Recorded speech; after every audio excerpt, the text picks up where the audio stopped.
Sir ఇప్పుడు మీరంటే పోనీ అక్కడికి వెళ్ళిపోయారు. ఈ సామర్థ్యాన్ని బట్టి వాళ్ళు పిలిచారు, మీరు వెళ్ళారు. ఇప్పుడు వైసీపీ వాళ్ళు ఎందుకు వెళ్ళట్లేదు? రేపు పోతే ఈ జగన్ ఓడిపోతే వెళ్తారా?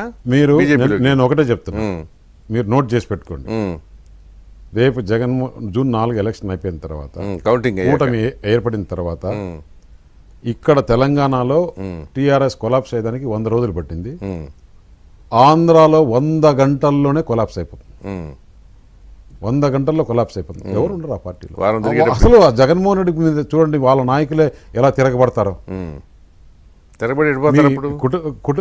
ఏం చేస్తారు? ఇటు బీజేపీకి పోతారు, టీడీపీకి పోతారు, జనసేనకి పోతారు. అంటే డిఫరెంట్ అంటే ఇదైతే కొలాప్స్ అయిపోతుంది. ఇప్పుడు కొంత పార్టీలు తీసుకోవచ్చు, కొంతమంది తీసుకోవచ్చు, ఎక్కడో ఒక చోట అకామిడేట్ అయిపోతారు, కానీ అక్కడ ఉండరు. అప్పుడు అందరూ మామూలుగా కూడా పోరు. ఇప్పుడు ఏమి కేసీఆర్ ను ఓని ఇంటికి పోయి తిట్టి పోట్లా అక్కడ అది జరుగుతుంది. తిట్టిపోతారంట. మామూలు తిట్టడం కూడా కాదు. మీరు చూడండి, మీ కుటుంబంలో ఇంత అన్యాయం చేశావు, వివేకానంద రెడ్డి నువ్వే చంపించావని వాళ్ళే మాట్లాడకుండా అంటే నా పేరు సీఎం రమేష్ గారు. సో ఆల్రెడీ వాళ్ళతో మాట్లాడి పెట్టుకున్నావు ఎందుకన్నా? అది సహజం కాదులే, సహజం. ఏదో జరిగింది, ఎక్కడో సంభాషణలు జరిగినాయి. మీరు రేపు పార్లమెంట్ రాజ్యసభలో కానీ ఇక్కడ కానీ గెలిచిన వాళ్ళు కానీ ఓడిపోయిన వాళ్ళు కానీ మీరు చూడండి. కానీ అనకాపల్లిలో నాన్ లోకల్ గెలిచిన చరిత్ర లేదంటున్నారు. అది ఒకటి ఉంది. అది దాన్ని ఓవర్కమ్ కావడానికి ఏమైనా ఆలోచన చేసావా? దాని గురించి ఒక ఎందుకంటే ఇప్పుడు ఎగ్జాంపుల్ మన అల్లు అరవింద్ ఓడిపోయాడా? చిరంజీవికి స్వయానా బామర్ది, ప్రజారాజ్యం గాలి ఉన్న రోజుల్లో. చెప్పండి, దానికి ప్రతి దానికి సమాధానం చెప్తా. అప్పుడు ఓడిపోయాడు కదా.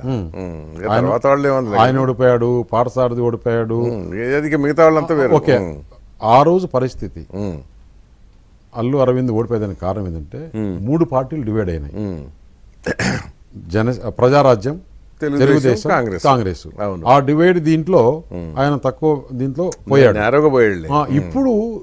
ఇప్పుడు ఉండే ఎలక్షన్ ఏంటంటే, నేను చెప్పా కదా, జగన్ ఉండాలన్నా పోవాలన్నా. ప్రజలు అంత వ్యతిరేకంగా, లోక్సభ ఎలక్షన్స్ కూడా జగన్ ప్రజలు నన్ను అడుగుతున్నారు, సార్ ఇప్పుడు కూటమి గెలుస్తుంది, ఈ ఎంపీలు మీరందరూ కలిసి ప్రధానమంత్రి నరేంద్ర మోడీ కావాలని చెప్పేసి మీరు సపోర్ట్ చేస్తారు. వైసీపీ ఎంపీలు గెలిస్తే ఎవరికి సపోర్ట్ చేయాలి సార్ వాళ్ళు? ప్రజలు అడుగుతున్నారు. అవును, వాళ్ళు మోదీకే సపోర్ట్ చేస్తున్నారు కదా ఇప్పుడు. చెప్పనండి జగన్మోహన్ రెడ్డిని.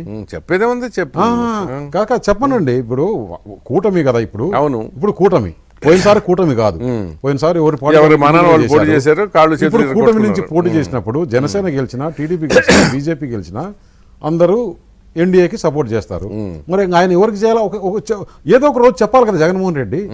అవును, వాళ్ళు ఎన్డీఏ వాళ్ళ కూటమి కట్టుకున్నారు, మా ఎంపీలు గెలిస్తే మేము ఎవరికి సపోర్ట్ చేయాలని చెప్పాలండి. ఆ ధైర్యం ఉందా? లేదు.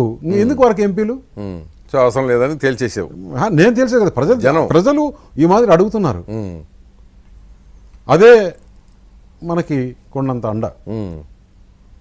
కానీ ఇది ఒక వాదన వరకు ఇవన్నీ బాగానే ఉన్నాయి, దీంట్లో డిస్ప్యూట్ లేదు. కానీ ఇట్లాంటి ఏంటంటే